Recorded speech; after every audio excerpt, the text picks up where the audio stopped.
Yes, friends. In last video lecture, we were concerned to form a best fitted regression line based on data available for two variables with different number of pairs. इससे आगे बढ़ते हैं कि उसमें क्या क्या method थी। तो हमको मालूम था दो मेथड से हम काम करते थे बेस्ट फिटेड लाइन ड्रॉ करने के लिए। एक मेथड थी ग्राफिकल मेथड और वो हमने पूरा डिस्कस कर लिया था लास्ट लेक्चर में। लेकिन ग्राफिकल मेथड का जो डीमेरिट था कि person to person best fitted line क्या है उसमें सब्जेक्टिविटी रहती है, ठीक है, और कोई साइंटिफिक अप्रोच था नहीं जिसको जो अच्छा लगे उस हिसाब से वो लाइन ड्रॉ कर रहा था। तो एक ऐसा साउंड मैथमेटिकल प्रिंसिपल यूज करके साइंटिफिक अप्रोच डेवलप करके लाइन ड्रॉ करनी चाहिए या लाइन स्ट्रक्चराइज करनी चाहिए, इक्वेशन फॉर्म करना चाहिए। तो उसके लिए हमें अलग मेथड की ज़रूरत है और वो हमारी रिक्वायरमेंट पूरी हो सकती है with the use of method of least squares। ये क्या है कैसे है वो मैं ध्यान से आप समझ लो। लीस्ट स्क्वायर्स वर्ड से कंफ्यूजन आ जाता है, स्टूडेंट डर जाते हैं कि सर ये लीस्ट स्क्वायर्स है क्या। बहुत सिंपल है। The principle of least square or the method of least square was founded by, मैंने पहले ही लेक्चर में बता दिया था, वो है C.F. गॉस। तो गॉस ने ये मेथड निकाली थी। अल्टीमेटली ये एक प्रिंसिपल है मैथमेटिक्स का और कार्ल पियर्सन ने गॉस के इस प्रिंसिपल का यूज करके रिग्रेशन लाइन कैसे डिजाइन करते हैं उसका पूरा थियरी प्रैक्टिकल पार्ट बताया। तो कार्ल पियर्सन ने जो प्रिंसिपल का यूज किया था वो प्रिंसिपल लीस्ट स्क्वायर था। इसकी वजह से ये मेथड को हम बोलते हैं method of least squares. Method of least square का फाउंडर C.F. गॉस है। रिग्रेशन का फाउंडर मतलब ओरिजिनेट करने वाला है फ्रांसिस गाल्टन। और ये प्रिंसिपल का यूज करके गाल्टन का जो मॉडल का लिमिटेशन था उसको रिमूव करके ज्यादा साउंड मैथमेटिकल मॉडल देने वाला है वो है कार्ल पियर्सन। और कार्ल पियर्सन का कंट्रीब्यूशन सबसे ज्यादा है यहाँ पर क्योंकि उसने मैथमेटिकल अप्रोच लेके ये काम किया है जो मैथमेटिकली ज्यादा साउंड और सुपीरियर है। तो originated by sir Francis Galton, developed and made popular by Carl Pearson using the principles of C.F. Gauss. The name of the principle is least square method. क्या है, कैसे है, क्या करेंगे देखते हैं। मान के चलो कि हमारे पास x सीरीज और y सीरीज के कुछ रेडीमेड वैल्यूज अवेलेबल है जिसके बेस पर हम इक्वेशन फॉर्म करना चाहते हैं। जो अभी पहले लिया था वो इक्वेशन भी लास्ट लेक्चर में लिया था वो भी ले सकते हैं, लेकिन वैल्यू की जरूरत नहीं है। अब क्या करेंगे कि ये डेटा का यूज करके किसी भी तरीके से, कैसे क्या पता नहीं है लेकिन है हमारे पास कोई तरीका, मान के चलते हैं हमने x और y को कनेक्ट करने वाला एक लीनियर इक्वेशन एस्टैब्लिश कर दिया। मान के चले कि वो लीनियर इक्वेशन है y equals to a plus b x. ये इक्वेशन कैसे आया, किस तरीके से डिजाइन किया वो छोड़ दो अभी टाइम बीइंग। ये मान के चलते हैं कि किसी एक पैटर्न से या कोई हमारे पास कोई साइंटिफिक मेथड है अवेलेबल जिससे हमने ये इक्वेशन डिजाइन कर दिया है जो x और y को कनेक्ट कर रहा है। अच्छा, और ये इक्वेशन में मैं x की कोई वैल्यू सब्स्टिट्यूट करूंगा तो मुझे y की पॉसिबल वैल्यू क्या हो सकती है जिसको मैं बोलता हूं एस्टिमेटेड वैल्यू ऑफ y मिल सकता है। और जब ये एस्टिमेटेड है तो उसको हम बोलेंगे y कैप। ये कैप जो है ना वो एस्टिमेशन के लिए यूज होता है। तो हमारा इक्वेशन है y कैप मतलब estimated value of y is a plus b x. ये इक्वेशन कैसे डिजाइन हुआ है वो हमको अभी नहीं मालूम, लेकिन हम ये मान के चलते हैं, अभी एजम्पशन कर लेते हैं कि किसी तरीके से हो चुका है। मुझे ये प्रिंसिपल पहले एक्सप्लेन करना है उसकी वजह से। अब समझो कि x की आप अलग अलग वैल्यू यहां सब्स्टिट्यूट करोगे तो y की एस्टिमेटेड वैल्यू मिल सकती है। यस, तो ओरिजिनल डेटा जो x और y का है उसी x की वैल्यूज को मैं यहां सब्स्टिट्यूट करूं तो मुझे y की वैल्यू मिल सकती है, लेकिन वो एक्चुअल y नहीं होगा, वो y कैप होगा, एस्टिमेटेड y होगा।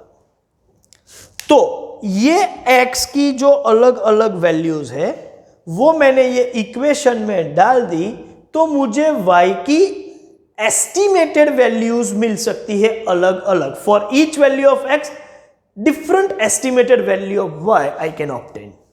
अब होगा क्या कि ये ओरिजिनल या एक्चुअल y है, जिसको मैं बोलूंगा ऑब्जर्व्ड, जो ऑलरेडी हमने देखा हुआ है, मतलब वो ऑब्जर्व्ड वैल्यूज है।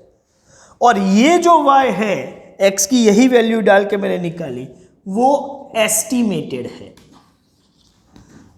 अब आपकी एजम्पशन 100% परफेक्ट है कि ये लीनियर है ही, और ये मॉडल के हिसाब से आपने जो इक्वेशन बनाया वो भी बिल्कुल परफेक्ट है, तो ये ऑब्जर्व्ड y और ये एस्टिमेटेड y के बीच कोई फर्क नहीं होना चाहिए, क्योंकि आपकी फोरकास्टिंग टेक्निक इतनी साउंड है, इतनी परफेक्ट है कि ऑब्जर्व्ड y और एस्टिमेटेड y, x की ये वैल्यू में ऑब्जर्वेशन में भी एक्चुअल भी y की वैल्यू ये थी, और मॉडल के हिसाब से एस्टिमेट करो तो भी ये थी, मतलब एस्टिमेटेड और ऑब्जर्व वैल्यू सेम है।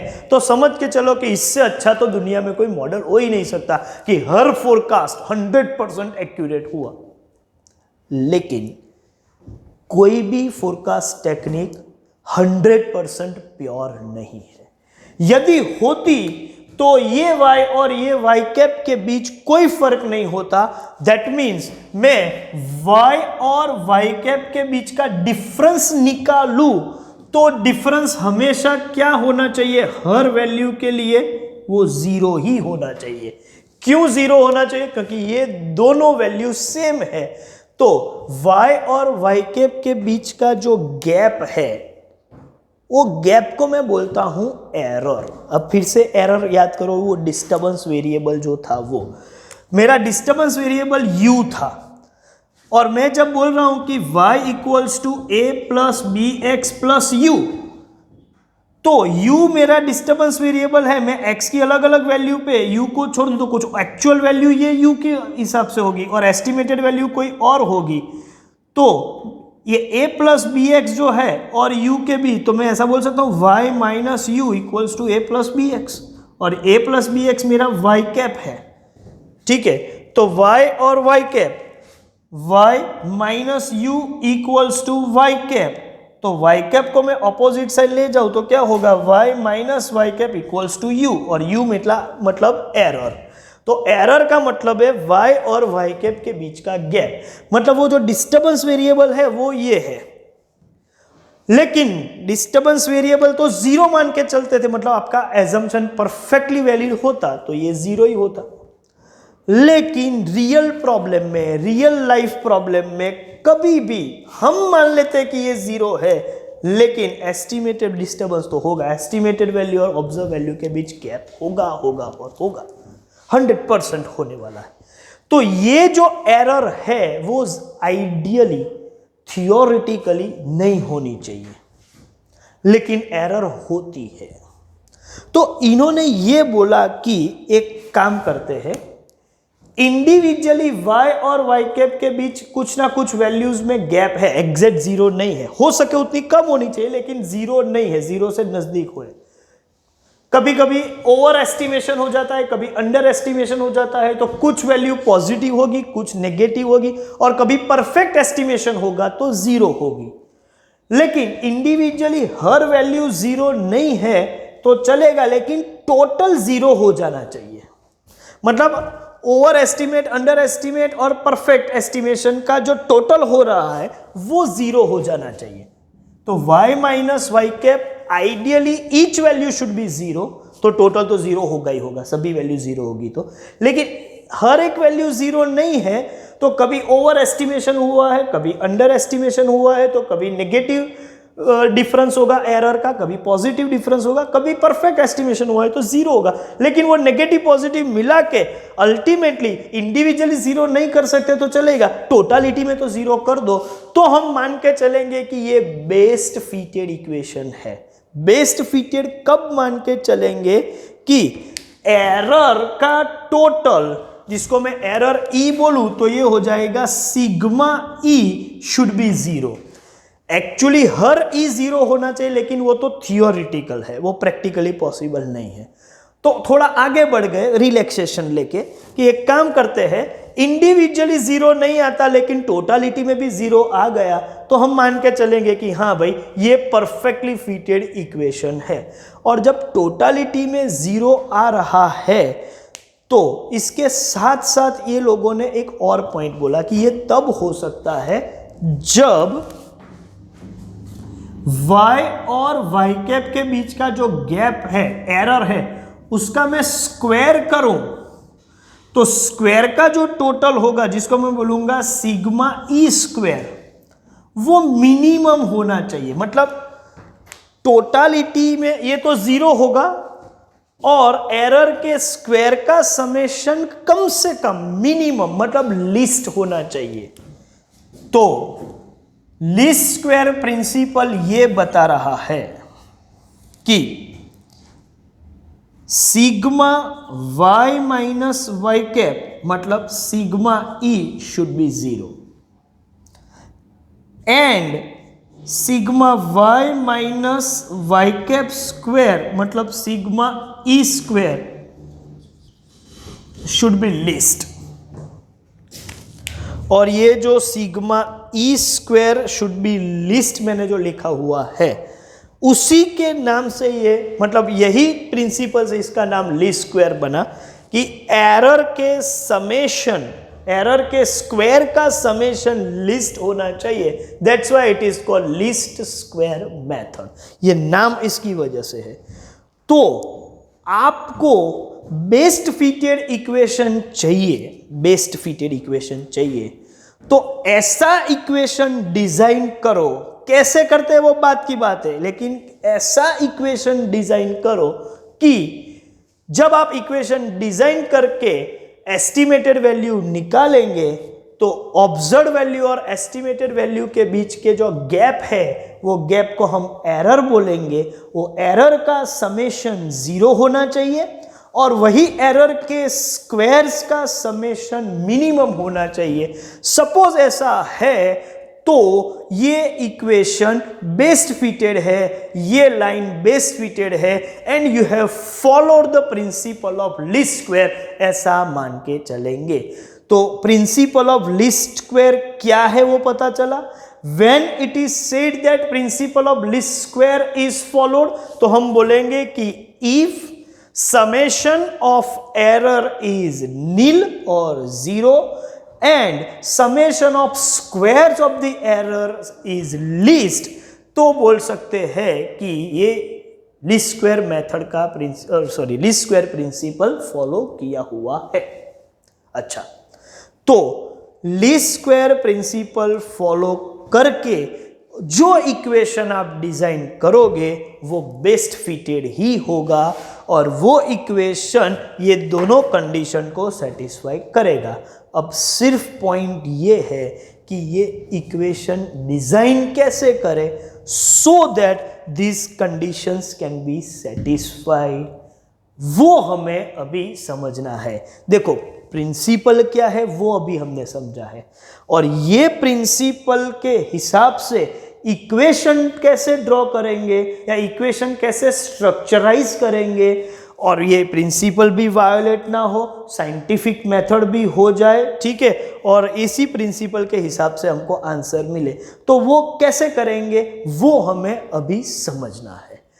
तो और वो समझने से पहले सिर्फ यहां से आप देखो तो कुछ आइडिया आपको आ सकता है जिसका बैकग्राउंड बिल्कुल क्लियर है, बेसिक्स बिल्कुल स्ट्रांग है, उसको शायद दिमाग में शायद ऐसा आ गया होना चाहिए कि सर ये कहीं पर हमने पहले भी देखा हुआ है। हाँ, देखा हुआ है। कहां पर देखा हुआ है? मैं फिर से ये पूरा प्रिंसिपल एक बार यहां पर लिख रहा हूं और फिर वो देखते हैं कि कैसे क्या कहां पर देखा हुआ था। ठीक है, चलिए, लीस्ट स्क्वायर प्रिंसिपल क्या है और हमारा टारगेट क्या है वो हमने डिस्कस किया। एक बार समझ लेते हैं, थोड़ा सम अप कर लेते हैं कि लीस्ट स्क्वायर प्रिंसिपल है कि sigma y minus y cap should be 0, मतलब एस्टिमेटेड वैल्यू और ऑब्जर्व्ड वैल्यू के बीच जो गैप है, मतलब एरर है, वो सभी एरर का समेशन 0 होना चाहिए और वो सभी एरर के स्क्वायर का समेशन, मतलब sigma y minus y cap square कम से कम मिनिमम होना चाहिए, मतलब लीस्ट होना चाहिए। तो you are supposed to form the equation of regression line in such a manner that these two conditions are satisfied, means the principle of least square is satisfied। ये टारगेट है। अब वो कैसे करते हैं, क्यों करेंगे, किस तरीके से करेंगे, वो हमको समझना है। लेकिन उससे पहले मैंने बोला कि ये फिगर, ये कुछ देख के आपको बैकग्राउंड शायद याद आ जाए कि ऐसा पहले कहीं पर देखा है, तो मैं बोलूँ हाँ हमने देखा हुआ है, और वो है एवरेज की प्रॉपर्टी या एरिथमेटिक मीन की प्रॉपर्टीज। याद करो, एरिथमेटिक मीन का प्रॉपर्टी है sigma x minus x bar is always 0 and sigma x minus x bar square is minimum. Sir ये मिनिमम मतलब होता है कि sigma x minus x bar square is always less than sigma x minus any constant square. मतलब x बार के अलावा किसी और वैल्यू से आप डेविएशन लेते हो और फिर वो डेविएशन के स्क्वायर का टोटल करते हो, तो उससे x बार से की लिया हुए डेविएशन का स्क्वायर के टोटल का वैल्यू हमेशा कम होगा और ये हमेशा ज्यादा होगा। ये दोनों प्रॉपर्टी एरिथमेटिक मीन की है। क्लियर? अब ये दोनों एरिथमेटिक मीन की प्रॉपर्टी है। वो x के बजाय वेरिएबल सपोज y हो जाता है, तो यहां पर ये फर्स्ट प्रॉपर्टी रिलेट करो, sigma y minus y cap should be 0 and sigma y minus y cap square is least. तो ठीक है, तो ये तभी पॉसिबल बनेगा जब ये y कैप है वो y बार होना चाहिए। Sigma y minus y cap नहीं, y बार होना चाहिए, और sigma y minus y bar square least होगा।